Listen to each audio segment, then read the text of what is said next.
Good evening, everyone. Good evening. Today I'm in a different setting. This is my church um, in Stephenville, Texas. And as you can see, I'm wearing the Tarleton State University shirt. We had a group called Amazing Grace Fellowship, as you can see right here. So I'm wearing the shirt from my my school, and also this is a good time to be in a different setting.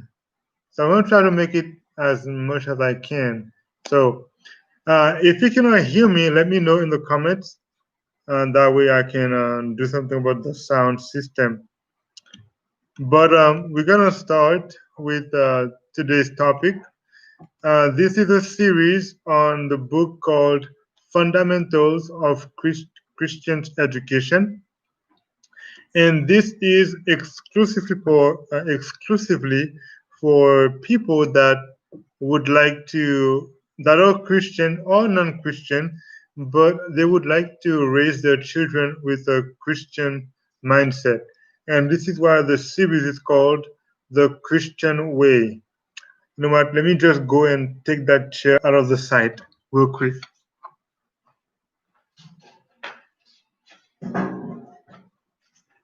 And so, ah, and so, and we've been looking at that topic for 3 days. This is now the wait. This is the third day now, and we're gonna look at the other part. We are still in chapter one called proper education, and now we're looking at a subtitle called physical decline of the race. And so, what we're gonna learn in this chapter is something that I think we should pay attention to and do our best to live according to what the Bible says as Christian or as Bible believing Christians. And so we're going to start. Today could be a short time because I have other places to be. And so I'll try to make it to half an hour. A physical decline of the race. The book of Genesis gives quite a definite account of social and individual life, and yet we have no record of an infant being born blind, deaf, deaf, crippled, deformed, or imbecile.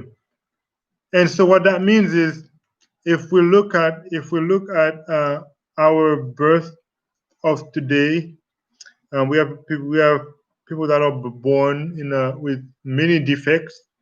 And of course, that's because of the result of sin. If we look at Genesis, sin has just entered.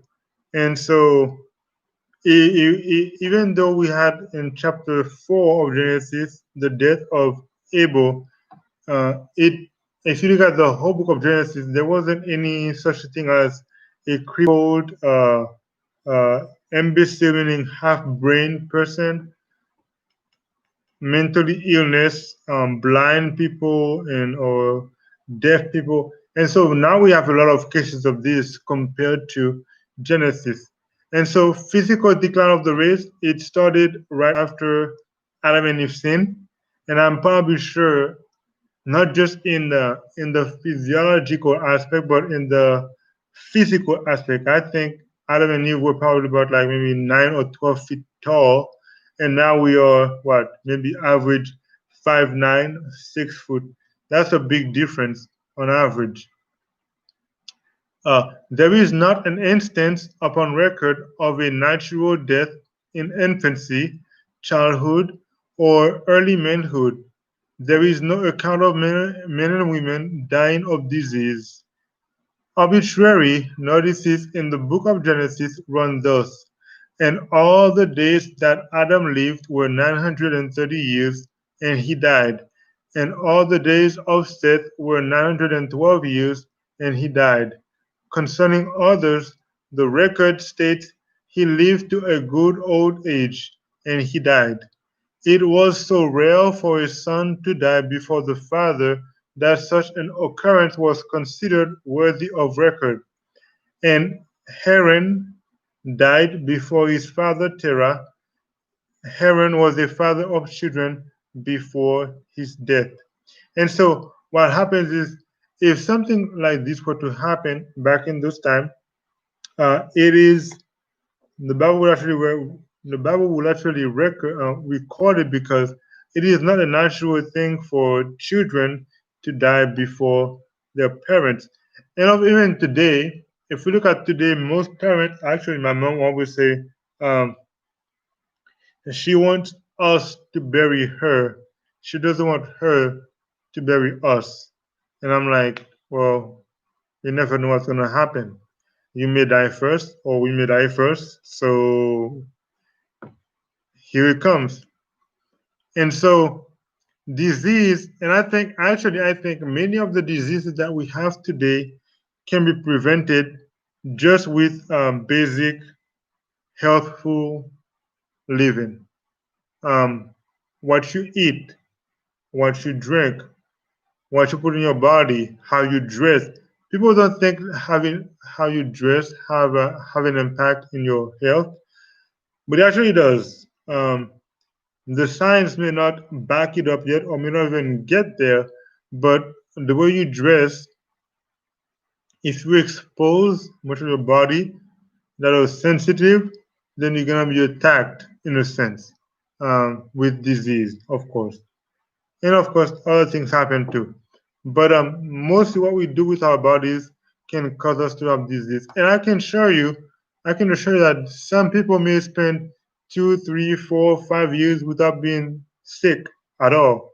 And so that's a possibility I think every Christian, at least Christians, or those who would like to have that Christian mindset, can live up to. God endowed man with so great vital force that he has with God endowed man with so great vital force that he has withstood the accumulation of disease brought upon the race in consequence of perverted habits, and has continued for 6,000 years. And so evolution teaches that, right now we, or maybe, I don't know, um, dinosaurs died, um, millions of years ago, and things like that. But according to the Bible and according to the spirit of prophecy, the life on earth has been about 6,000 years. Um, from Adam to Noah is about 2,000 years, because remember, Adam lived 930 years, Jared lived 960 years, 62 years, Methuselah lived 969 years, but their ages, they collapse, they elapse in a sense. So it's not as though Adam lived and then died and Seth came in and died, but it's as he was living, he was also living. Just like right now, my age and somebody who is 10 years older than me, we collapse in a sense. And so from Adam to Noah is about 2,000 years. From Noah to the time of Jesus Christ. Interesting, because if you look after the time of Noah, people didn't live up to that many years anymore. It was more likely at most 170, maybe 200 at most. And so from Noah to Jesus Christ is another 2,000 years. And of course, from Jesus to right now is another 2,000 years. And so we have about 6,000 years since men have been living on planet Earth. And so this fact of itself is enough to evidence to us the strength and electrical energy that God gave to man at his creation. It took more than 2,000 years of crime and indulgence of base passion to bring bodily disease upon the race to any great extent. If Adam at his creation had not been endowed with 20 times as much vital force as men now have, the race, with their present habits of living in violation of natural law, would have become extinct. At the time of Christ's first advent, the race had degenerated so rapidly that an accumulation of disease pressed upon that generation, bringing in a tide of woe and a weight of misery inexpressible. And so what happens is from Adam to Noah. Remember when the flood came was at the time of Noah, and that was about 2,000 years.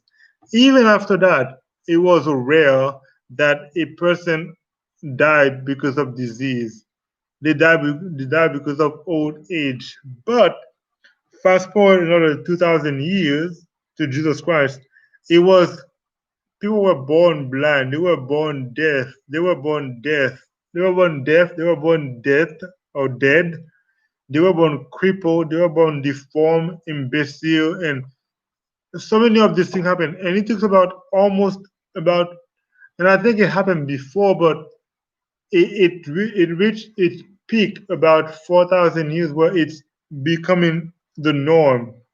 And so that's 4,000 years of sinning, straight sinning, to bring that kind of disease into the race. And if we had sinned less, then even now there would be less um, of these diseases that we have. And of course, wrong habits leads to more disease. The wretched condition of the world at the present time has been presented before me. Since Adam's fall, the race has been degenerating. Some of the reasons for the present deplorable condition of men and women formed in the image of God were shown me, and a sense of how much must be done to arrest, even in a degree, the physical, mental, and moral decay caused my heart to be sick and faint. God did not create the race in its present feeble condition. This state of things is not the work of providence, but the work of men. It has been brought about by wrong habits and abuses, by violating the laws that God has made to govern man's existence. Through the temptation to indulge appetite, Adam and Eve first fell from their high, holy, and happy estate. It is through the same temptation that the race have become enfeebled. They have permitted appetite and passion to take the throne and to bring into subjection reason and intellect. So what's going on here is this um, appetite. And people actually have a big issue with appetite. They eat right now, and then in 2 hours, they go back and eat. And when you ask them why they're eating again, they say they are hungry. And I say, no, you have appetite because you haven't trained your body to set a time frame to be hungry. And so, and yeah, okay, your body is very intelligent. For me, when I eat, after I eat my breakfast at 5:40, at least the latest 5:50, I finish at 5:50. My body knows that I'm not gonna eat until 11:30. And so what happens is from 5:50 or 6 o'clock when I start working until 11:30, I feel no hunger. Literally, it just does its things. But as soon as it's 11:15, then I start feeling hungry because the body knows that soon I'm gonna have to eat to be eating. So it's preparing against the acidic in your stomach and all these other chemicals that have to happen. It's preparing your stomach to digest because he knows that soon food is gonna be coming in. And so when you train your body, trust me, it will do exactly as you say, if only if you let your reasoning, your frontal lobe, to do the thinking and not your stomach. So if you say I'm gonna eat every 5 hours, then if you start doing that consistently a week, 2 weeks, and 3 weeks, then naturally after 5 hours, your body's gonna start saying, "Hey, it's time for food." If you don't train that, then it will just not do it. Same for passions, lust, and all these other things causes have yeah, they cause your health as well, either for good or for bad.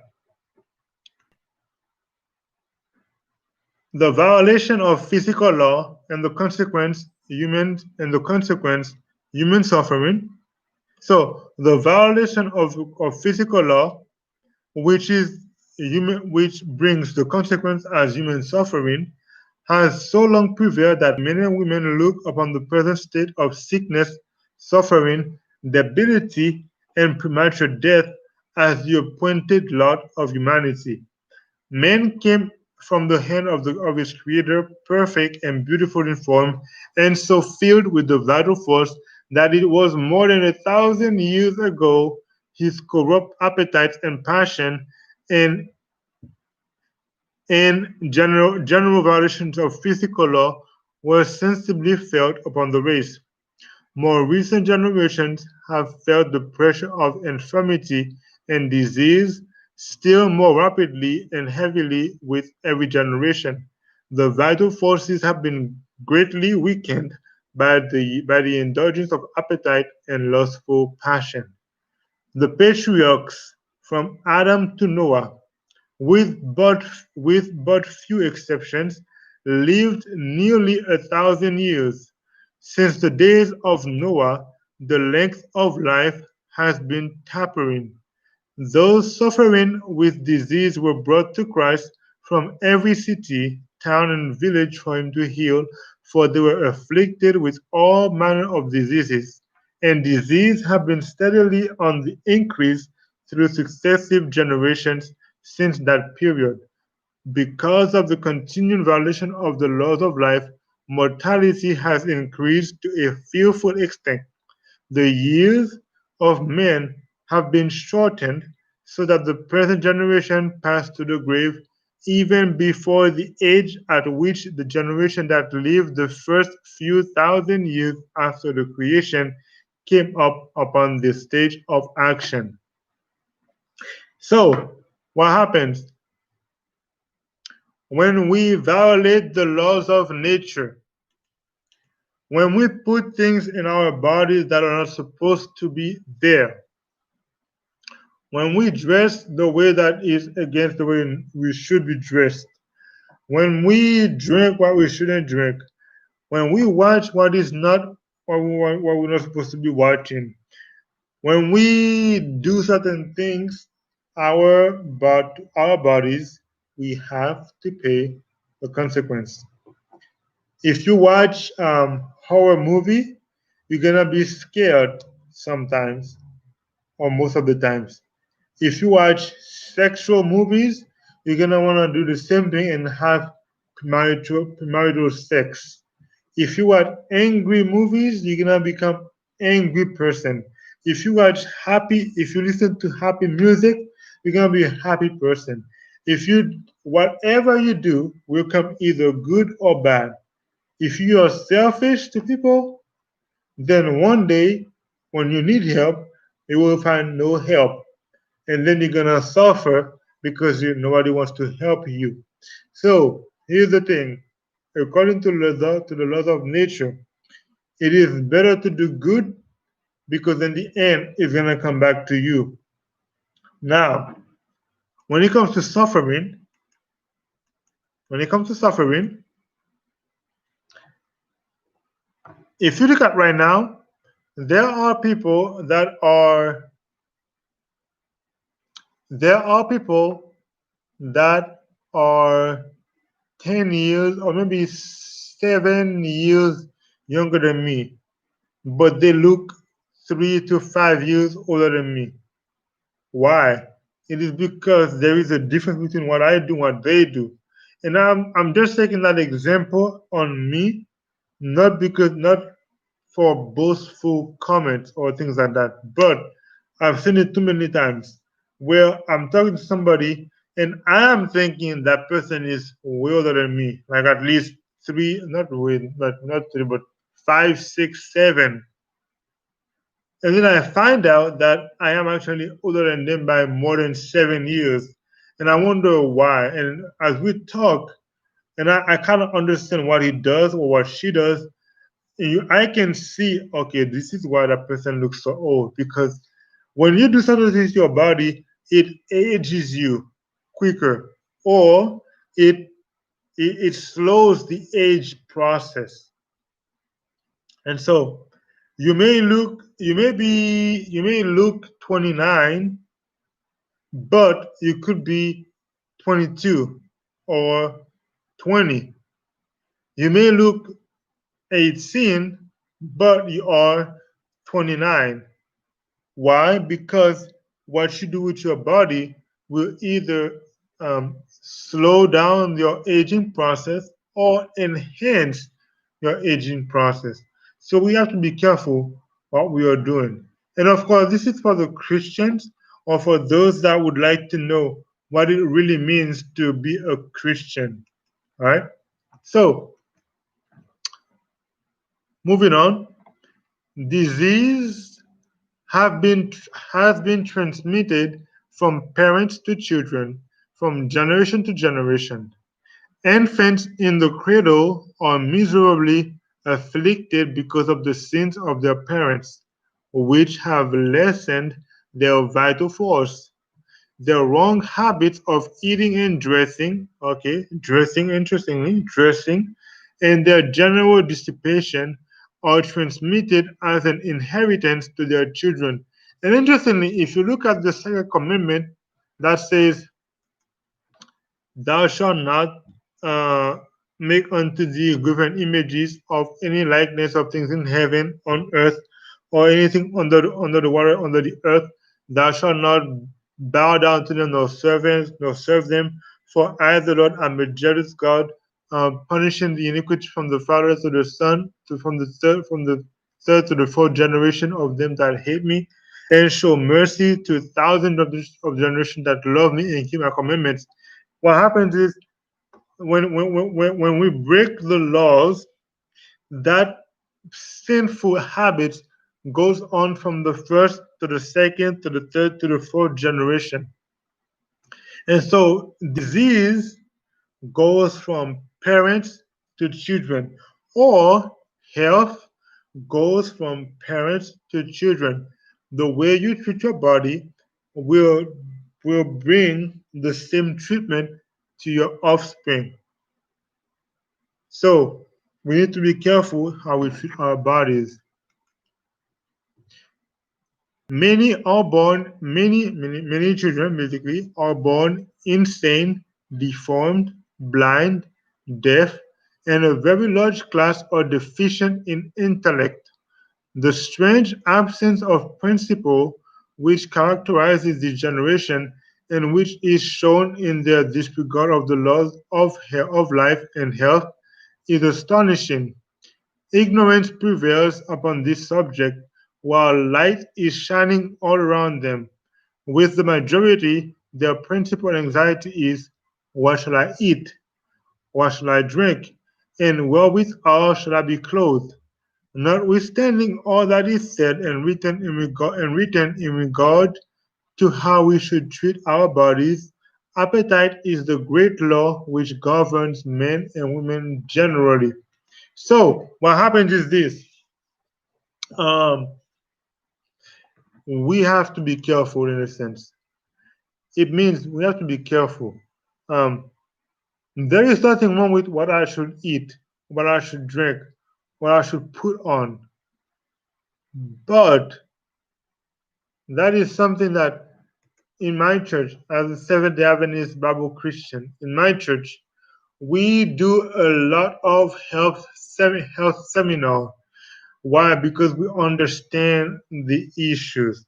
And if you didn't know, um, just a fact: Seventh Day Adventists worldwide, they live on average a decade longer than anybody else. Why? Because we want to live according to the principles in the Bible and the spirit of prophecy. And right now, I am sharing this with you. Appetite. There is a difference between hunger and appetite. When you are hungry, your body will let you know. You will feel your stomach growling. When you just feel like eating, that's appetite. Because it takes your body about 5 to 6 hours to digest what you eat in the morning. I'm talking about if you are eating according to the Bible principle, meaning, let me put it that way. Let me put it in a different way. Your body takes your body takes 5 to 6 hours to process all the food. That is if you are eating a plant-based diet food back in creation. If you eat meat, apparently it takes about 72 hours for your stomach to digest meat completely. So if you're eating meat every single day, then guess what? Your stomach is working all day long. It doesn't take a rest. And that it ages you. If you drive a car all the time, it's gonna age fast. It's gonna run down faster than if you don't drive it all the time. Same for our human bodies. So that's another tip for you. The moral powers are weakened because men and women will not live in obedience to the laws of health and make this great subject a personal duty. Parents bequeath to their offspring their own perverted habits and loathsome disease, corrupt the blood and enervate the brain. The majority of men and women remain in ignorance of the laws of their being and indulge appetite and passion at the expense of intellect and morals and seem willing to remain in ignorance of the result of their violation of nature's laws. They indulge the depraved appetite in the use of slow poisons which corrupt the blood and undermine the nervous forces, and in consequence bring upon themselves sickness and death. Their friends call the result of this course of their friends call the result of this course of this matter the dispensation of providence. In this they insult heaven. They rebelled against the laws of nature and suffered the punishment for thus abusing her laws. Suffering and mortality now prevail everywhere, especially among children. How great is the contrast between this generation and those who lived during the first 2,000 years. So, that's the end. What happens is this. People are asking that question: if God is so loving, why so much suffering? But they don't think about why they are breaking the laws. You know, if you want to live longer, you have to abide to the laws that helps you live longer. You can't be smoking all day long and not get lung cancer. You can't say I'm gonna break into somebody's house and not expecting to get shot, at least here in Texas. You don't think of robbing a bank without expecting to get caught by the police and put in prison, right? So why do you think it's a good thing to live to break every laws of nature and not expecting suffering, not expecting disease? People that have type 2 diabetes, they should if people were to live according to the laws of health, there would be no type 2 diabetes on planet Earth because it's straightly from what you eat. There would be no lung cancer if people were not smoking. There would be no liver cancer if people were not drinking alcohol. And so it's because of what we do to the body, that's the consequence of it. You cannot expect to be healthy while living an unhealthful life. It doesn't work that way. So we have to be careful. And then what we do is we blame God for the result. And that is an insult. It's like saying you did something wrong, but you blame somebody else for it. How would you feel if somebody did something wrong and then blamed you for that? Would you be happy? The answer is no. It's an unequivocal no. So it is an unequivocal no to blame God for what you have done with your life. If you live according to the laws of nature, laws of health, and God's precepts, that would not be happening when it comes to your health. Of course, unless Satan hates you very much like he hated Job and then decided to punch him with boils because he wanted to show God that Job only loves him because of what he has done for him, which is not true. So, friends, today we looked at fundamentals of Christian education, and we looked at the subtitle called Physical Decline of the Race. Today is Friday, June 12th, 2020. And soon, in about an hour and a half, it will be Sabbath. Yes, the Sabbath is still the seventh day of the week, now called Saturday. And so, happy Sabbath to you, everyone. And we will see you again on Monday, June 15th, if I believe. Yes, June 15th. We will see you again in June 15th, Monday, June 15th. And I hope that today's lesson is helpful for you, and you may find grace in God's eyes. And if you are living in breaking in the laws, then do this effort to start living by the laws, and you will see your health ameliorating over and as you go on, and you will be very happy with the result. And so, friends, today was June 12th, 2020. It's Friday, and the Sabbath is coming soon. And so, hope to see you again on Monday. If I don't see you on Monday, or if I don't see Monday at all, I hope to see you again when Jesus Christ comes the second time. Until then, bye for now, and happy Sabbath.